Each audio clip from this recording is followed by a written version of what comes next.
Hi guys, today I decided to document yung isa sa mga swing trade natin. At kung mapapansin nyo sa title dito sa ating YouTube channel or sa video na ito, na yung target natin is 1M.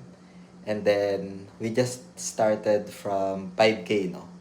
So, discuss ko dito yung pinaka-concept as well as it's my challenge. I just want to document lang and then to share my insights, ano yung basis ko why I contested this trade, no? So, puntahan na natin yung trades natin dito. This is only 85 USDT, around the 5K if I'm not mistaken. And right now, this is the PNL. So, current PNL niya is nasa 304 USDT. Ayan, gumagalaw yan dahil open position. And I have some targets dito na goal, no? Like, for example, the 100K target, which is around 12 cents. So, luckily, we enter a nice position around 85 cents, no? So, this is one of the BWAP play. Yan, retest sa BWAP. And sa weekly, I just discussed this sa live natin sa Facebook. Ayan, I just discussed that sa Facebook live natin 6 hours ago na masyado nang sold yung RSI sa weekly. Isa din sa mga basis natin. Let's go back here. Ayan. And right now it's open position. So unang target natin dito is yung 100K, no, which is around 12 cents. So within this zone. So let's update lang yung pinaka daily. Ayan, no. Next target would be around 600K. Nasa 32 cents yan.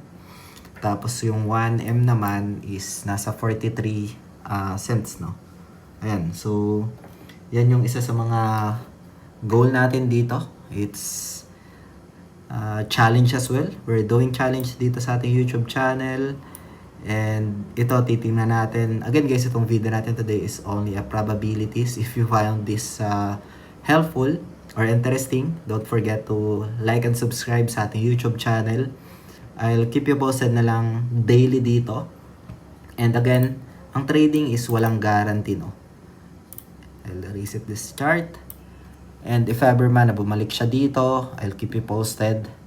So yung SL, I'll adjust that one na lang in case man na magkaroon ng other updates offline. So I'll keep you posted na lang if adjust ko siya papunta sa break even.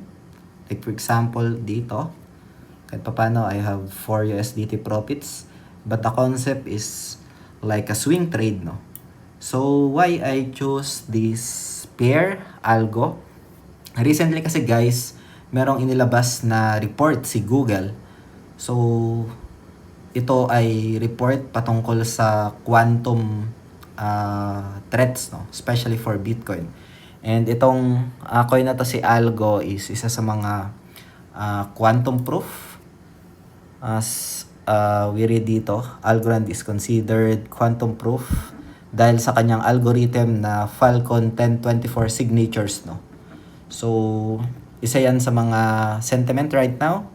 That's why umakyat din siya. Aside from that kasi, technical says that oversold na siya sa weekly din eh. So yun yung isa sa mga bias ng karamihan.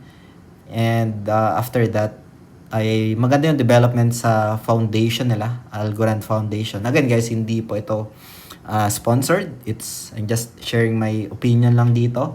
And na-share ko na rin ito sa group natin.